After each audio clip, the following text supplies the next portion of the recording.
guitar friends, it's Matt, and today I'm going to show you a super easy way to generate a list of likely to sound good together chords that you can use for writing music.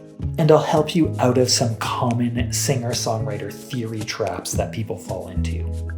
Now, I don't think of music theory as being just a bunch of rules, man. And so it's good to acknowledge that it's just art and you can use any note or chord you want. But this is a good way to just get some chords that you can tinker around with. And we'll start with the simplest group of chords, or chord palette, which is basically the chords we get from a major scale. And I also just want to make sure that you can see where these chords are coming from. And I'm sorry, but piano is so easy to visualize. So we take this C major scale, all white keys, and then we just do one of these on each note.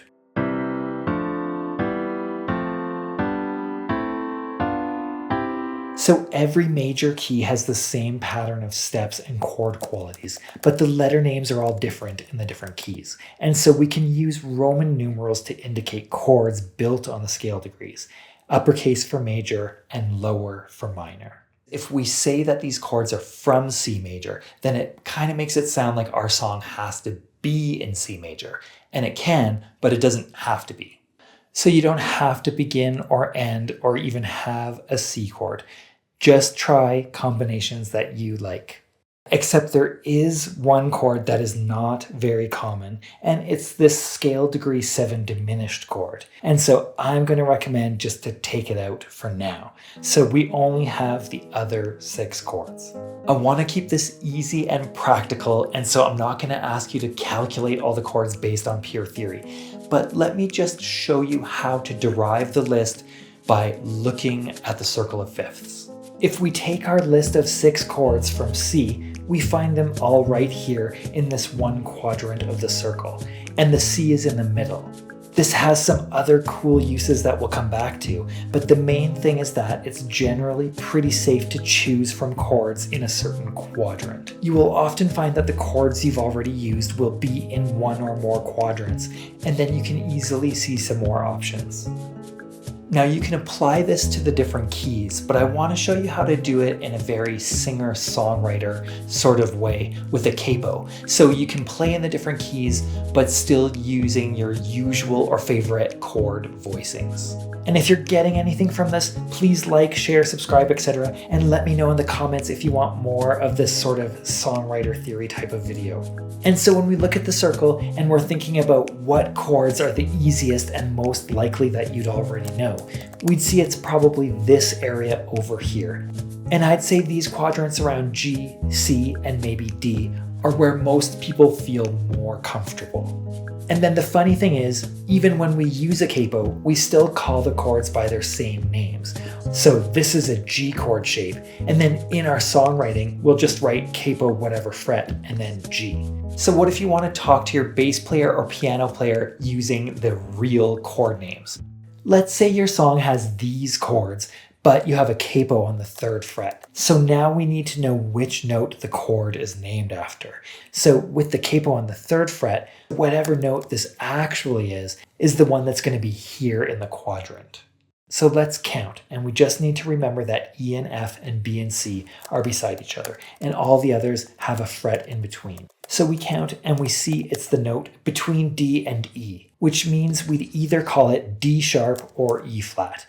But to everyone's great sadness, we'll have to leave spelling for another day.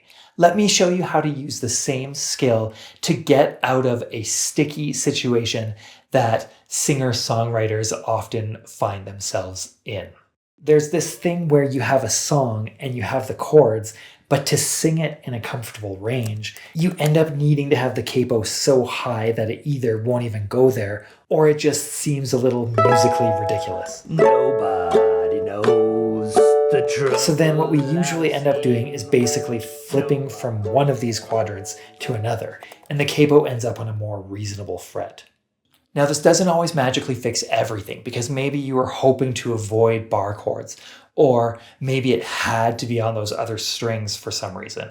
But my focus is to find the equivalent chords on the correct fret. Let's say we have a song with chords from C, But even with no capo, the song is still too high for us to sing in our range. Let's first take a second to mark up our music something like this. We look at the circle and then label our chords or just make a chart. Now we want to transpose our chords to the G quadrant, so we use Roman numerals to translate, and then we can populate our lyric sheet with the equivalent chords in the other key. But how do we know what fret to put the capo on with this set of chords if, for example, we really wanted to sing in the key that these chords would be in if the capo was on the 10th fret? And so this quadrant had C as a 1, and that's the 3rd fret of the A string. But with the capo on 10, this would be the 13th fret.